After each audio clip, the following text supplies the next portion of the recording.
Ya, Shalom Bapak Ibu Saudara, selamat Paskah. Haleluya. Ya, saya sebelum menyampaikan firman Tuhan, saya ingin Bapak Ibu Saudara, mari kita mengucapkan selamat Paskah kepada semua anggota keluarga kita. Ya, mari dimulai dari anak-anak. Coba adik-adik katakan selamat Paskah kepada papi mamimu, juga kepada kakakmu, kepada adikmu. Ayo, ya. Nah, juga kepada ibu, mari sampaikan selamat Paskah kepada suami Anda. Juga bapak, mari pak, sampaikan selamat Paskah kepada istri Anda. Ya. Nah, mungkin ada yang masih bertanya-tanya, ya, kenapa sih kita mesti mengucapkan selamat Paskah? Apa artinya Paskah? Ya. Nah, kita mesti mengerti semuanya itu ada sejarahnya, ya. Paskah kita itu tidak lepas dari riwayat Paskah orang Israel, ya. Di dalam firman Tuhan, dulu Tuhan berpesan waktu orang Israel akan dibawa keluar dari Mesir, Tuhan berpesan memerintahkan supaya orang Israel mengambil seekor anak domba. Anak domba itu kemudian disembelih, darahnya kemudian diambil dan harus diusapkan atau dilaburkan ke tiang pintu. Dan mereka diperintahkan untuk mengadakan perjamuan Paskah. Ya, nanti Bapak Ibu baca kembali ya kisah itu. Dan perayaan atau makan perjamuan Paskah ini harus dipelihara turun temurun, tiap tahun mesti dilakukan. Sampai nanti kalau misalnya anak mereka bertanya apa sih artinya ibadah ini, ya, maka orang tua mesti menceritakan kepada anaknya, dulu Tuhan menyelamatkan rumah tangga kita, nenek moyang kita, rumah-rumah keluarga orang Israel dari kematian yang sedang melanda Mesir, di mana waktu itu semua anak sulung di Mesir mati. Nah, saudaraku, memang seperti itu, ya. Kata Paskah dalam bahasa Indonesia itu sendiri berasal dari bahasa Ibrani yang bunyinya adalah Pesah. Pesah artinya melewati atau dilewati, ya. Dilewati dari apa? Dari ancaman maut. Mereka dilewatkan, diluputkan dari maut yang terjadi di tengah-tengah tanah Israel. Tetapi oleh karena mereka memiliki tanda darah di tiang pintu mereka, rumah mereka dilewati, ya. Nah, tetapi pengalaman Paskah bagi orang Israel itu hanya sejarah, ya, saudara, pengalaman nenek moyang mereka. Anak cucu mereka tidak mengalami manfaat langsung dari Paskah itu. Mereka hanya diminta untuk memelihara tradisi ini, ya. Dari hal itu diharapkan mereka belajar mengenal Tuhan. Nah, beda dengan kita, Bapak Ibu Saudara. Kita ini umat dari perjanjian baru antara Tuhan dengan manusia. Kepada kita dinyatakan bahwa anak domba Paskah itu adalah Tuhan Yesus Kristus, ya, juru selamat kita, ya. Dan supaya Bapak Ibu Saudara mengetahui, Tuhan Yesus itu wafat pada hari di mana orang Israel sedang merayakan Paskah, ya. Nah, karena itu bagi kita Paskah itu artinya keselamatan juga, dilewatkan juga, ya. Dari apa? Dari maut yang jauh lebih mengerikan, yaitu apa? Kematian abadi, api neraka. Saudara, kelak kita semua akan mati, ya, kita akan meninggalkan dunia ini. Tetapi kita yang percaya kepada Tuhan Yesus, kita tidak akan dimasukkan ke dalam api neraka, ya. Kenapa? Karena kita yang percaya kepada Tuhan Yesus, kepada kita dikasih tanda, dikasih cap gitu loh, saudara. Kita ini kayak dikasih stempel apa? Darah Yesus. Sehingga kita tidak dimasukkan ke dalam api neraka. Nah, saudaraku, perbuatan Tuhan itu tidak hanya berakhir di kayu salib dengan dia mati, tetapi Tuhan Yesus bangkit. Dia bangkit pada hari ketiga. Dan ini adalah perbuatan yang terbesar yang Tuhan Yesus nyatakan kepada kita, ya. Renungkan sejenak, Tuhan Yesus itu Allah yang menjadi manusia. Dia menitis menjadi manusia. Dia lahir menjadi manusia. Walaupun dia dikandung dengan cara yang ajaib, ya. Seorang gadis kok bisa mengandung? Kenapa? Karena Roh Kudus datang ke atas dia. Tapi tidak semua orang percaya hal ini, saudara. Orang Israel misalnya, mereka memandang Yesus ini anak haram. Karena apa? Karena dia dikandung di luar pernikahan, ya. Dan kalau dia mengatakan bahwa dia adalah anak Allah, orang Israel tidak mau percaya. Karena apa? Karena dia seperti manusia, dia lahir. Nah, begitu pula ketika dia mati di atas kayu salib, bagi kita dia mati untuk menebus dosa kita. Tetapi tidak semua orang mau percaya hal itu. Apalagi buat orang Yahudi. Buat orang Yahudi, Yesus adalah seorang penipu, penyesat, ya, seorang yang menyesatkan bangsa Yahudi, yang pantas untuk dihukum mati. Dan betul, Yesus benar-benar mati, ya, sama seperti manusia biasa. Dia mati, ya, sama seperti manusia yang lain, ya, seperti kita juga nanti juga mengalami kematian. Nah, tetapi yang membedakan apa, Tuhan Yesus bangkit dari kematian, ya. Bahkan bukan hanya bangkit, dia naik ke surga 40 hari setelah dia bangkit, ya. Dan ini yang membedakan Tuhan Yesus dari manusia biasa, ya. Manusia mana yang berani berkata nanti aku akan mati, pada hari ketiga aku akan bangkit? Tidak ada, ya. Hanya Yesus. Yesus yang bisa bangkit semaunya. Dia bangkit seperti yang tepat dikatakannya. Dia bangkit pada hari ketiga. Bahkan 40 hari kemudian dia naik ke surga. Kalau lahir, semua manusia lahir. Kalau mati, semua manusia juga mati. Tapi kalau bangkit, siapa yang bisa bangkit? Naik ke surga, siapa yang bisa naik ke surga? Hanya Allah yang dapat melakukan hal itu. Nah, kemarin itu saya membaca sebuah buku. Buku ini mengulas tentang proses penyiksaan yang dialami oleh Tuhan Yesus sampai kemudian dia disalib dan kemudian dia mati. Di dalam buku itu disampaikan argumentasi tentang misalnya, ya, bagian mana, ya, dari tangan Yesus yang dipaku, ya. Buku itu menjelaskan tidak mungkin yang dipaku di telapak tangan, karena kalau di telapak tangan ini kalau dipaku tidak kuat untuk menanggung beban tubuh, ya. Diduga keras, ya, oleh juga para ahli ilmu forensik, ya. Yesus dipaku di antara dua tulang. Jadi lengan bawah kita ini terdiri dari dua tulang. Nah, di tengah-tengah tulang inilah Tuhan Yesus dipaku, ya, dekat dengan persendian telapak tangan. Dan di dekat di antara ini, ya, ada satu syaraf, ya, syaraf yang sangat lembut. Dan ketika dipaku, ya, syaraf itu bergesekan dengan paku. Jadi Tuhan Yesus mengalami kesakitan yang pasti sangat luar biasa, ya, saudaraku. Dalam buku itu diargumentasikan kalau Anda pernah patah di tangan atau tangannya kemudian tulangnya ini bergeser, ya, sakitnya seperti itu, ya. Nah, bahkan kemudian sebelum dipaku, ya, di Alkitab disebutkan Tuhan Yesus ditawari minum anggur asam. Ternyata anggur asam itu adalah minuman yang biasa dipakai untuk obat bius, ya. Yesus ditawari, ya, untuk minum itu supaya dia tidak merasa sakit, ya. Tetapi Tuhan Yesus menolak hal itu, ya.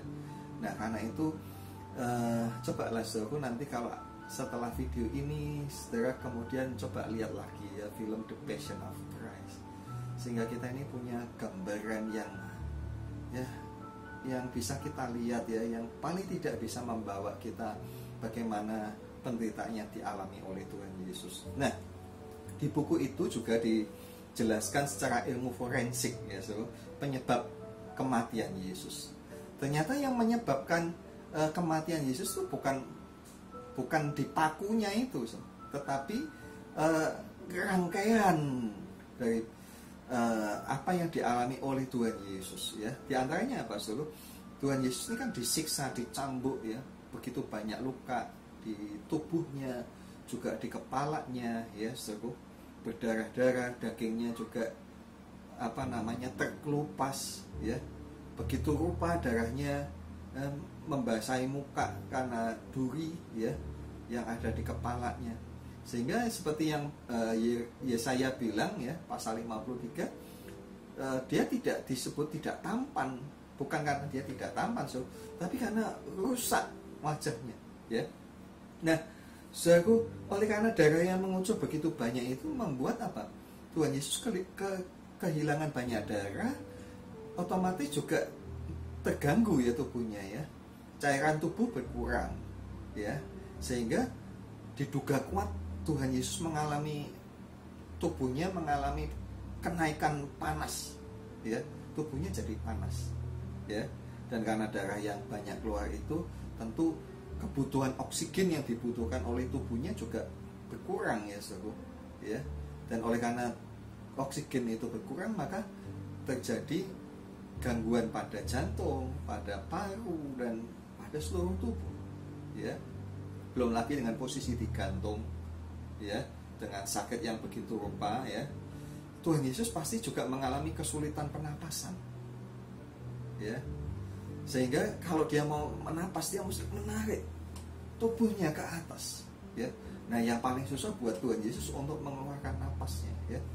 Jadi diduga seperti orang yang sakit asma ya, tapi mungkin ini lebih dari sakit asma ya. Mungkin seperti yang sekarang penyakit yang sedang mengidap banyak orang itu, kesulitan napas ya. Nah, saudaraku, Tuhan Yesus pasti megap-megap, belum lagi dengan rasa sakit yang luar biasa dan sebagainya ya. Di dalam buku itu dikisahkan. Lalu kemudian dari membaca buku itu, saya kemudian merenungkan begini ya saudara, ajaib ya, ajaib. Ajaibnya kenapa? Karena Tuhan Yesus bangkit.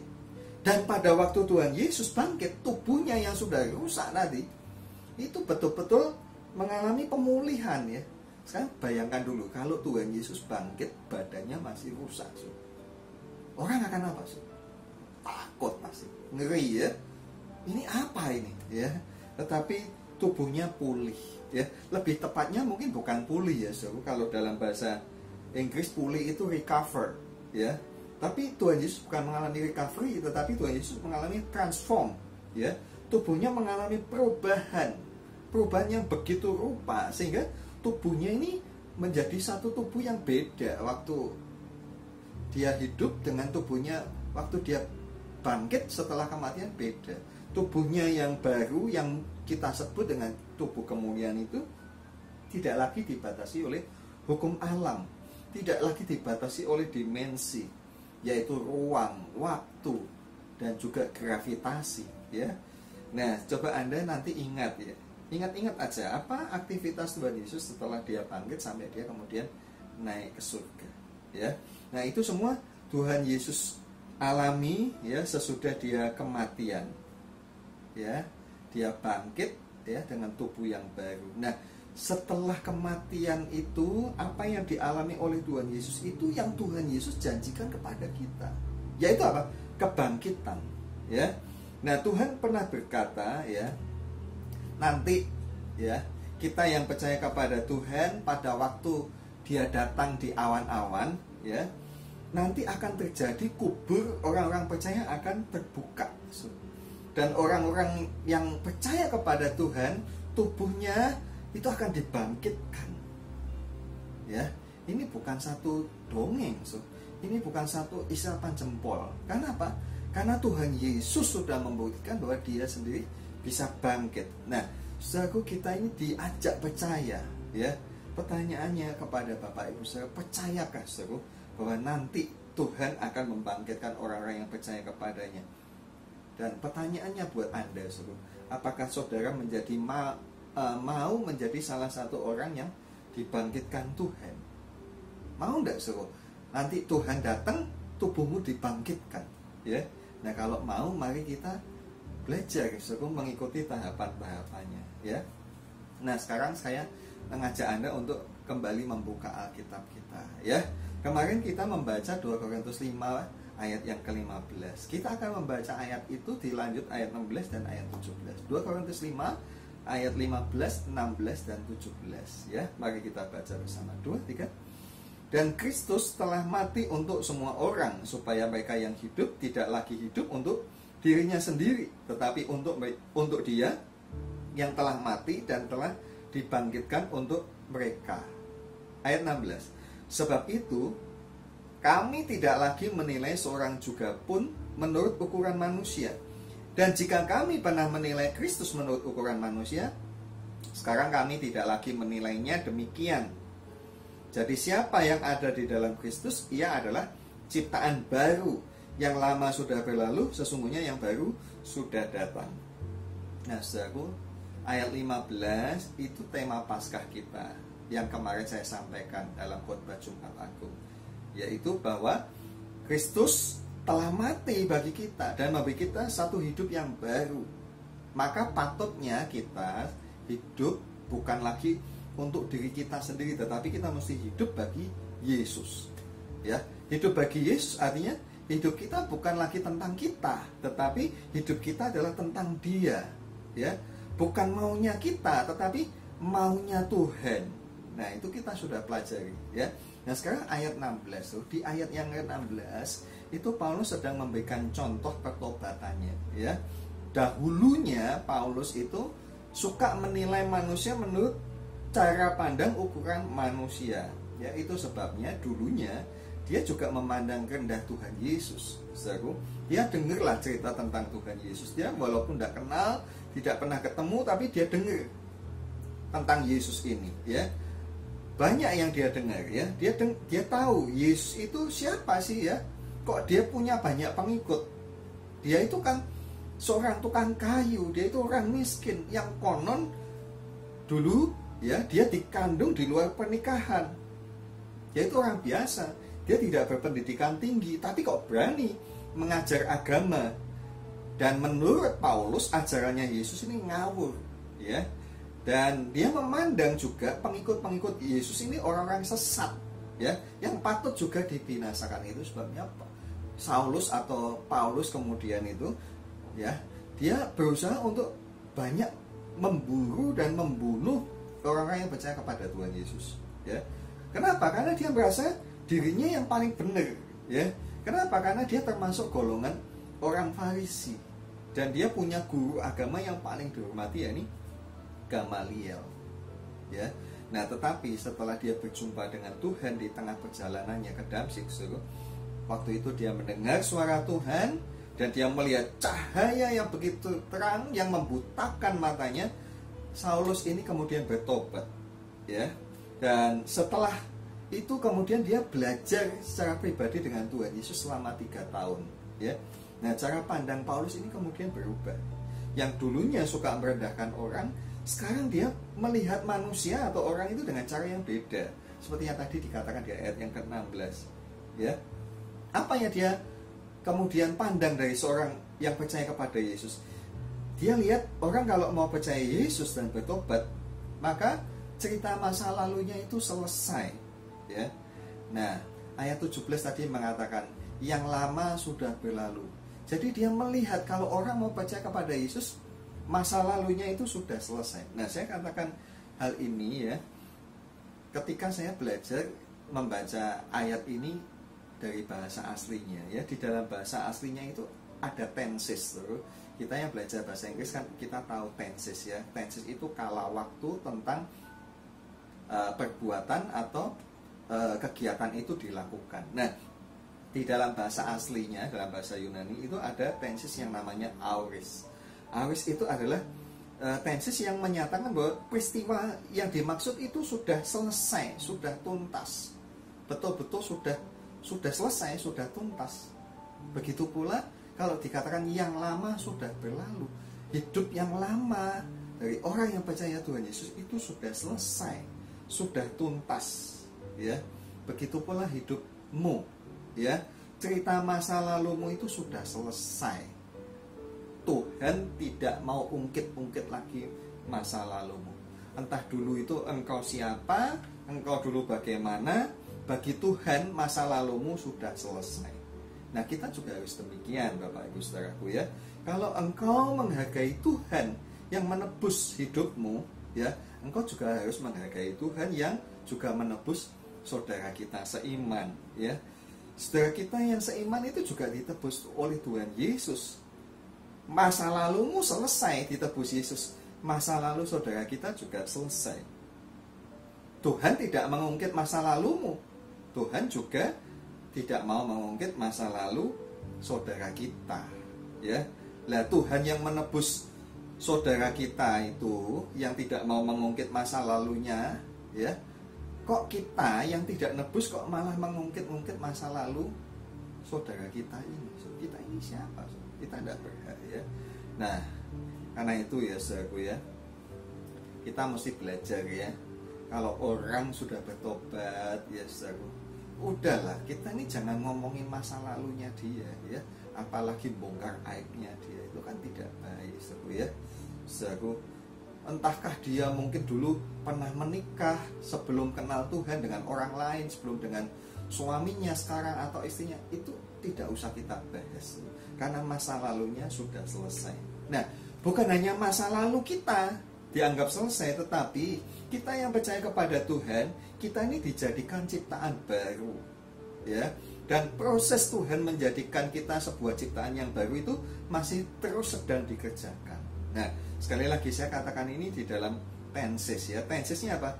Tensesnya ini kalau dalam bahasa Inggris disebut tenses perfect tense. Perfect tense itu artinya tindakannya sudah terjadi ya, sudah dimulai, sudah dilakukan, tetapi tindakan itu masih berlanjut sampai sekarang ini ya.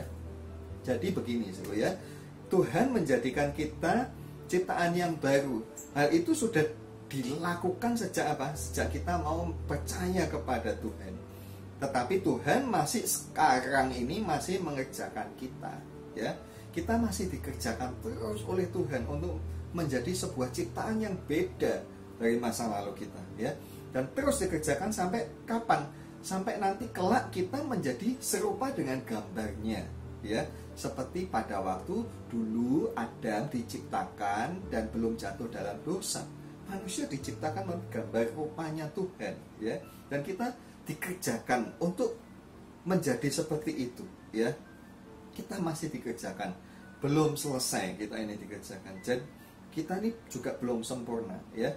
Nah, saudara kita juga sama. Dia juga sedang masih dikerjakan oleh Tuhan. Dia juga belum selesai dikerjakan. Dia juga belum sempurna. Ya, artinya apa, saudara ya? Kita ini jangan menuntut orang lain untuk sempurna karena belum selesai. Ibu-ibu, Anda jangan nuntut suamimu sempurna. Belum selesai, ya. Begitu pula suami, ya. Anda jangan nuntut istri Anda sempurna loh, dia belum selesai. Anda juga belum selesai.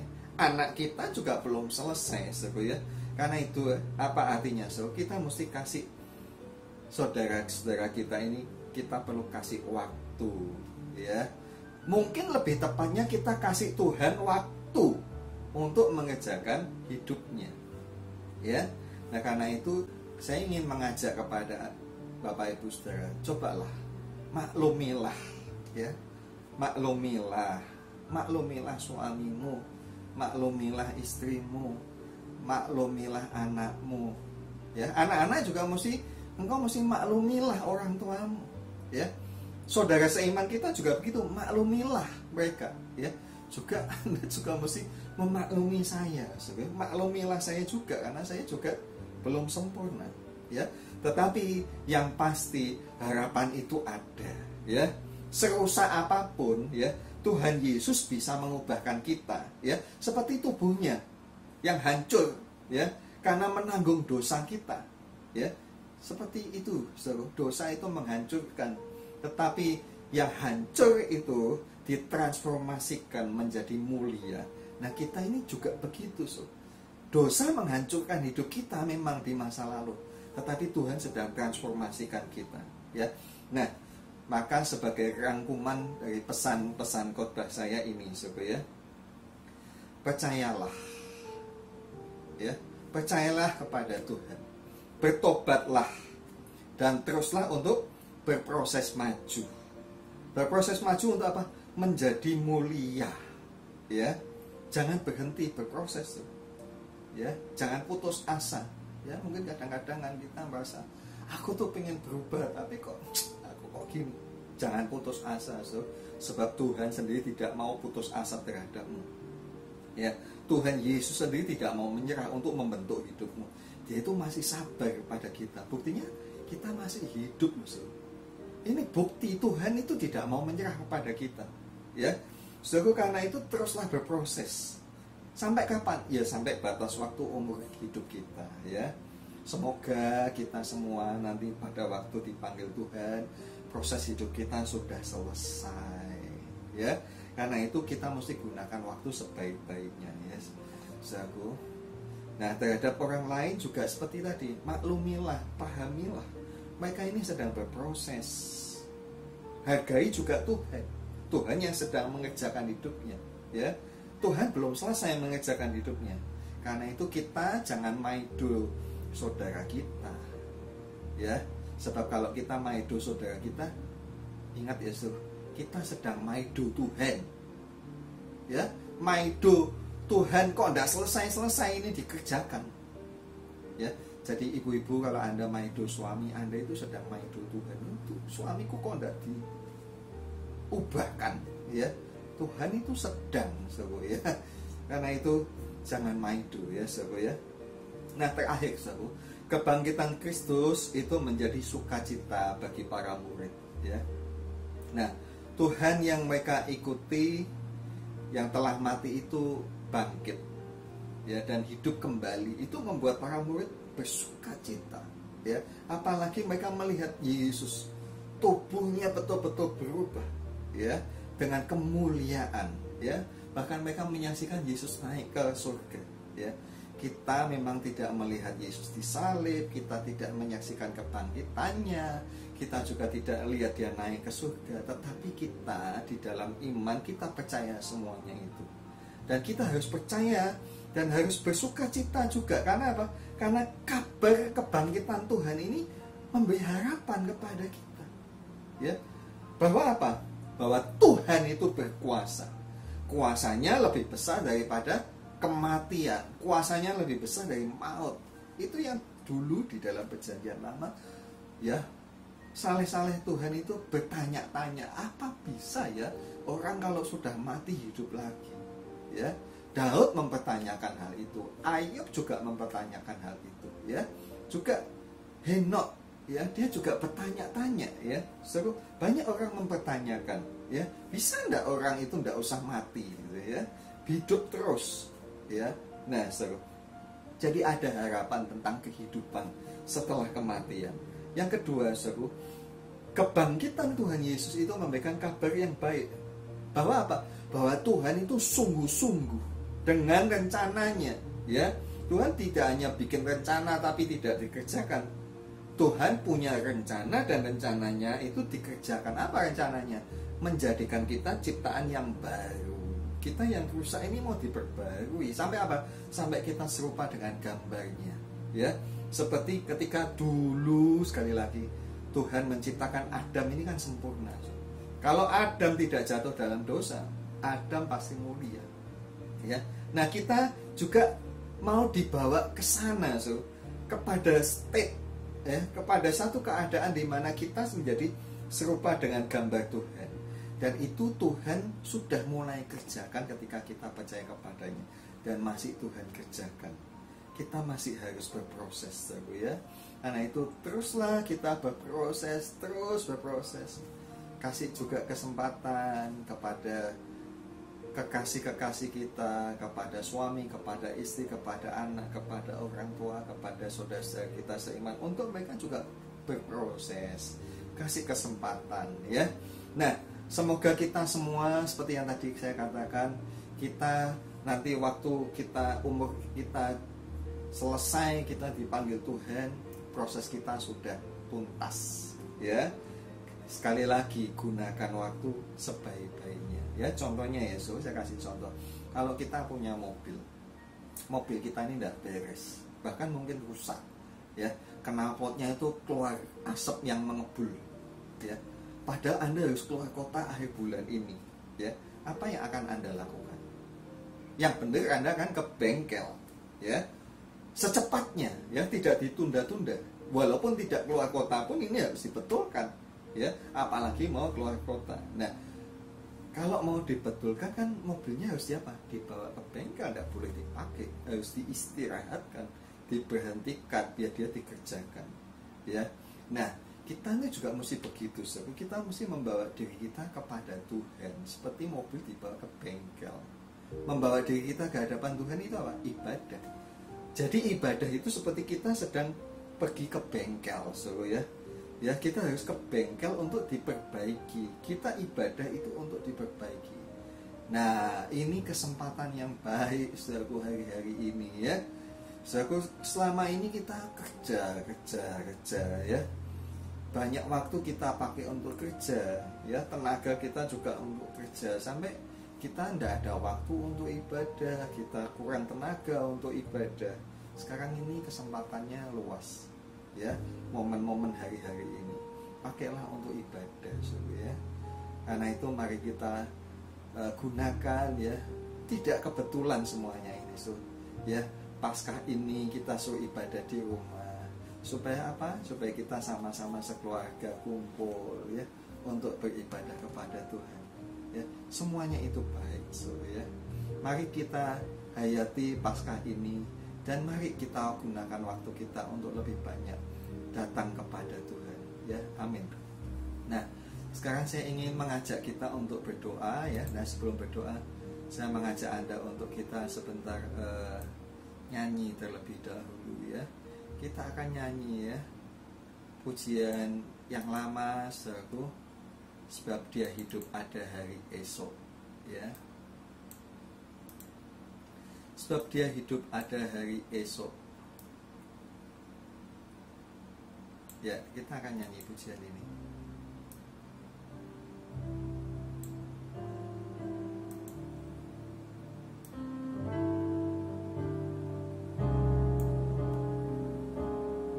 Sebab Dia hidup, sebab Dia hidup,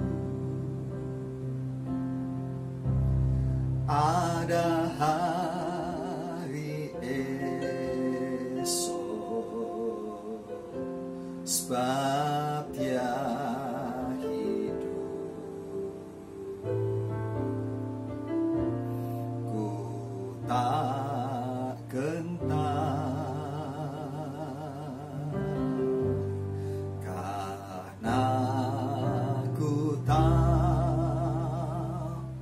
Dia pegang hari esok. Hidup jadi berarti sebab Dia hidup. Sebab Dia hidup, sebab Dia hidup. Mari angkat tangan selalu. Ada hari esok, sebab Dia hidup. Ku tak gentar, karena ku tahu Dia pegang hari esok. Hidup jadi berarti sebab Dia hidup. Sekali lagi, sebab Dia hidup, sebab Dia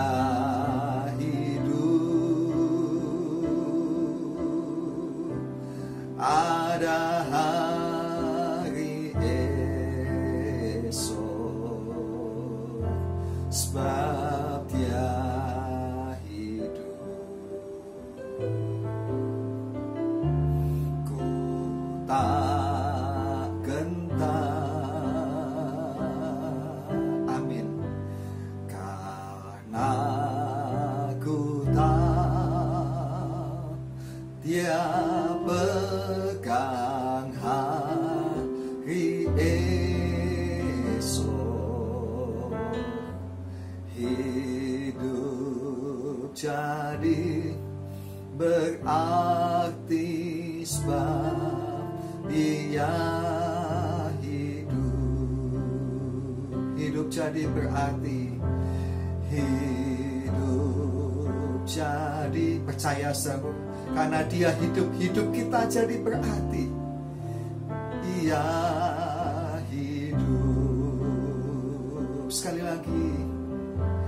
Hidup jadi berarti sebab Dia hidup. Sembah Tuhan, haleluya.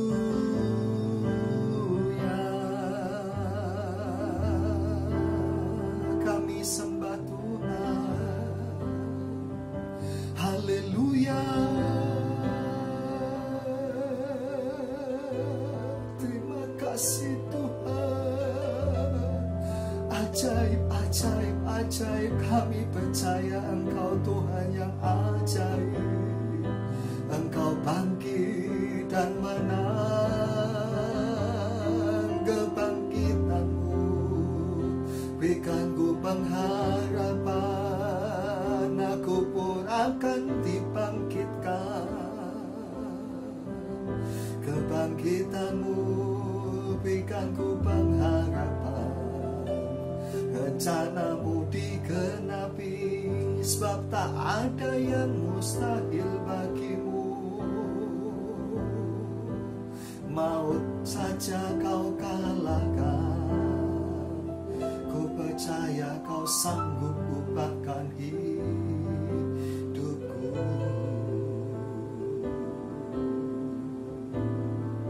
Haleluya Tuhan, amin Tuhan, amin Tuhan.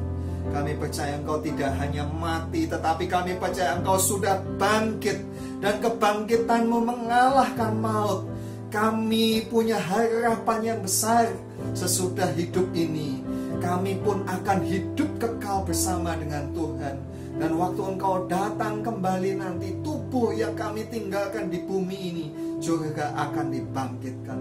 Dan sementara kami hidup ini pun, kami punya harapan untuk terus dikerjakan, diubahkan, ditransformasikan dari hidup yang rusak menjadi hidup yang mulia. Kami percaya itu Tuhan, kami percaya itu. Dan kami mau Tuhan terus mengerjakan kami. Kami juga minta Tuhan, Engkau juga sabar kepada kami. Begitu pula ajari kami untuk sabar, untuk menyaksikan juga perubahan-perubahan yang Tuhan lakukan di dalam kehidupan saudara-saudara kami. Terima kasih Bapa, terima kasih buat firman-Mu. Tuhan terus menolong kepada kami semua. Kami mengucap syukur Tuhan, hari-hari ini kami dikasih kesempatan waktu Tuhan berada di rumah bersama keluarga kami. Kami juga minta Tuhan, hubungan-hubungan di tengah keluarga kami yang kurang baik, lewat waktu-waktu ini Tuhan juga pulihkan, dibuat lebih indah. Juga waktu-waktu ini biar kami pakai Tuhan untuk lebih banyak ibadah, berdoa kepadamu. Terima kasih Tuhan, memberkati kami semua yang telah mendengarkan firman-Mu. Terima kasih Bapa. Di dalam nama Tuhan Yesus, kami juga minta Tuhan, firman yang telah kami dengar ini dijadikan benih yang tumbuh dalam kehidupan kami semua. Terima kasih Bapa. Demi nama Tuhan Yesus kami berdoa. Haleluya. Amin. Puji Tuhan Bapak Ibu Saudaraku. Ya, sekali lagi saya ucapkan selamat Paskah kepada Bapak Ibu Saudara sekalian, ya. Dan sebentar kita juga akan berdoa untuk minta Tuhan memberkati kehidupan kita, ya. Kita akan kembali datang kepada Tuhan, kita akan tundukkan kepala saudaraku, dan kita akan berdoa kepada Tuhan. Tuhan, terima kasih buat ibadah yang telah kami lakukan, walaupun kami tidak kumpul di dalam rumah-Mu, melainkan di rumah kami masing-masing.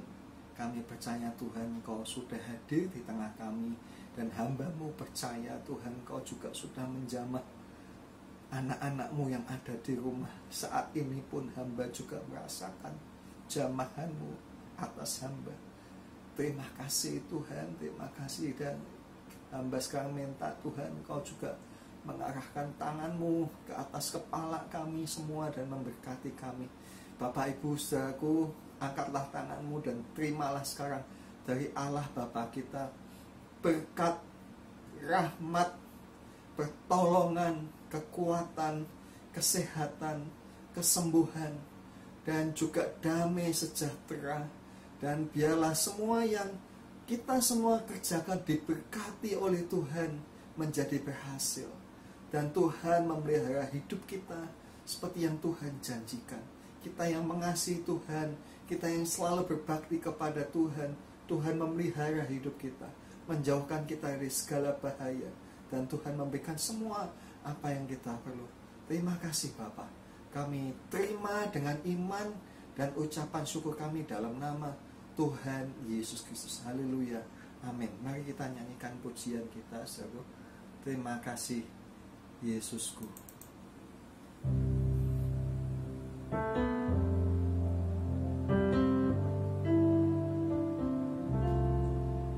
Terima kasih. Terima kasih Yesusku. Terima kasih Yesusku. Puji syukur hanya bagi Tuhanku. Terima kasih Yesusku, terima kasih Yesusku. Puji syukur hanya bagi Tuhanku. Puji syukur hanya bagi Tuhanku. Puji syukur hanya bagi Tuhanku. Amin. Amin. Puji Tuhan. Tuhan memberkati Anda sekeluarga. Haleluya. Amin. Sampai jumpa lagi pada waktu ibadah selanjutnya. Tuhan Yesus memberkati.